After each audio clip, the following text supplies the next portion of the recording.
నమస్తే అండి. Welcome back to Ashwini thoughts. మేము చాలా బాగున్నామండి. మీరందరూ కూడా బాగుండాలని ఆ లక్ష్మీ గణేష్ని వేడుకుంటున్నాం. ఈరోజు పంచాంగం జూన్ 25, 2024 మంగళవారం. ఈరోజు తిథి నక్షత్రం ఏంటి, అదే సమయం వరకు ఉంది. ఈరోజు శుభ అశుభ గడిలేంటి, వీటితో పాటుగా ఈరోజు మంచిదేనా అనే విషయం కూడా చూద్దామండి. స్కిప్ చేయకుండా వీడియో ఎండింగ్ వరకు చూడండి.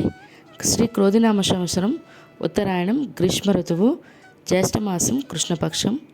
సూర్యోదయం ఉదయం 5:37, సూర్యాస్తమయం సాయంత్రం 6:43. మరి ఈరోజు తిథి ఏంటి, అదే సమయం వరకు ఉంది. ఇప్పుడు చూద్దాము. ఈరోజు తిథి జ్యేష్ఠ బహుళ చవితి. చవితి తిథి జూన్ 25 మంగళవారం తెల్లవారితే 2:59 నుండి జూన్ 25 మంగళవారం రాత్రి అంటే బుధవారం తెల్లవారితే 1:17 వరకు చవితి తిథి అనేది ఉంటుందండి. తదుపరి జ్యేష్ఠ బహుళ పంచమ తిథి ప్రారంభమవుతుంది. మరి ఈరోజు నక్షత్రం ఏంటి, అదే సమయం వరకు ఉందో ఇప్పుడు చూద్దాము. ఈరోజు నక్షత్రం శ్రవణ నక్షత్రం జూన్ 25 మంగళవారం సాయంత్రం 4:53 వరకు ఉంటుంది.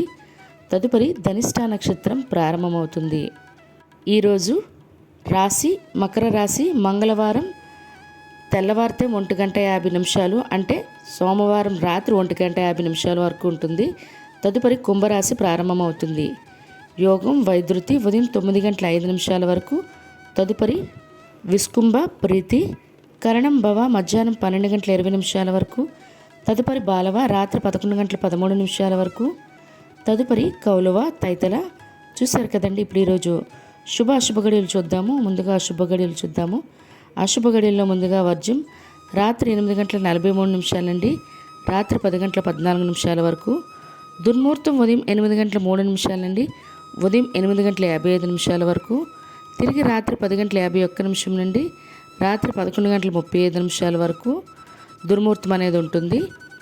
రాహుకాలం మధ్యాహ్నం 3 గంటల నుండి సాయంత్రం 4:30 వరకు. యమగండం ఉదయం 9 గంటల నుండి ఉదయం 10:30 వరకు. గుళిక కాలం మధ్యాహ్నం 12:23 నుండి మధ్యాహ్నం 2:08 వరకు. ఇవన్నీ ఈరోజు అశుభ సమయాలండి. మరి ఇప్పుడు ఈరోజు శుభ సమయాలు అనేవి చూద్దాము. శుభ సమయాల్లో ముందుగా బ్రహ్మ ముహూర్తం తెల్లవారితే 4:11 నుండి తెల్లవారితే 4:59 వరకు. అమృత గడియలు తెల్లవారితే 3:19 నుండి తెల్లవారితే 4:49 వరకు. అభిజిత్ ముహూర్తం ఉదయం 11:52 నుండి మధ్యాహ్నం 12:44 వరకు. ఇవన్నీ ఈరోజు శుభ సమయాలండి. మరి ఈరోజు ప్రశ్న, సుగ్రీవుడు ఎవరి అంశతో జన్మించారు? ఈ ప్రశ్నకు సమాధానం తెలిసినట్లయితే కిందన కామెంట్ బాక్స్లో కామెంట్ చేయండి. మరి ఇదే ప్రశ్నని మీ కుటుంబ సభ్యులతో మరియు మీ పిల్లల్ని కూడా అడగండి. వాళ్ళకి పురాణాల పట్ల అవగాహన పెంచండి. మరి నిన్నటి ప్రశ్నకు సమాధానం, వాలి ఎవరి అంశతో జన్మించాడు? దేవేంద్రుడు. దీనికి జవాబు మొక్కలే చెప్పారండి, పెద్దగా చెప్పలేదు, ఎక్కువ తెలియకపోవచ్చు. ఇలా అయినా ఈ ప్రశ్నకు జవాబు అనేది తెలుసుకుంటాము. మరి ఈరోజు యొక్క ప్రత్యేకతలు అనేవి ఇప్పుడు చూద్దాము. ముందుగా ఈరోజు సంకటహార చతుర్థి అండి. సంకటహార చతుర్థి ఏ ఏ ప్రాంతాల వారైతే వారి చంద్రోదయ సమయాలు ఏంటనేవి ఆల్రెడీ వీడియో చేసి పెట్టానండి. ఎవరికైనా కష్టాల్లో ఉన్నా లేదా అనుకున్న పనులు జరగకపోయినా తప్పకుండా సంకటహార చతుర్థి పూజ అనేది చేయండి. మీ జిల్లా పేరును కూడా కామెంట్ చేసినట్లయితే చంద్రోదయ సమయం అనేది నేను తప్పకుండా ఇస్తానండి. అదేవిధంగా ఈరోజు కలర్ టీవీ డే అండి. మరియు ప్రపంచ అవయవదాన మార్పిడి దినోత్సవం కూడా, మరియు మైకేల్ జాక్సన్ గారి వర్ధంతి కూడా ఈరోజు. అదేవిధంగా అలనాటి నటి శారద గారి పుట్టినరోజు కూడా ఈరోజు.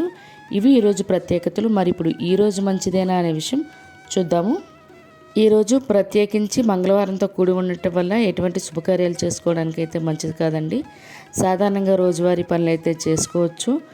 వీడియో అయితే చూస్తున్నారు కానీ సబ్స్క్రైబ్ చేయకుండానే చూసిన వాళ్ళు చాలా ఎక్కువ మంది ఉన్నారండి. మీకు వీడియో అవసరం అనుకుంటే ప్లీజ్ సబ్స్క్రైబ్ చేయండి, మీకు నోటిఫికేషన్లు వస్తాయి. అదేవిధంగా వీడియో నచ్చిన తర్వాత చివరిలో ఒక లైక్ చేయడం మాత్రం మర్చిపోకండి. చూసారు కదండి ఈరోజు పంచాంగం. వీడియో నచ్చినట్లయితే మీ ఫ్రెండ్స్ అని మీ ఫ్యామిలీ మెంబర్స్ కానీ ఈ వీడియో అవసరం అనుకుంటే వాళ్ళకి ఈ వీడియో ఫార్వర్డ్ చేయండి. మరిన్ని ఇంట్రెస్టింగ్ వీడియోల కోసం అశ్విని థాట్స్ ఛానల్ని సబ్స్క్రైబ్ చేసుకోండి. బెల్ బటన్ టచ్ చేసినట్లయితే ప్రతి నా వీడియో మీకు నోటిఫికేషన్ కింద వస్తుంది. ధన్యవాదములు.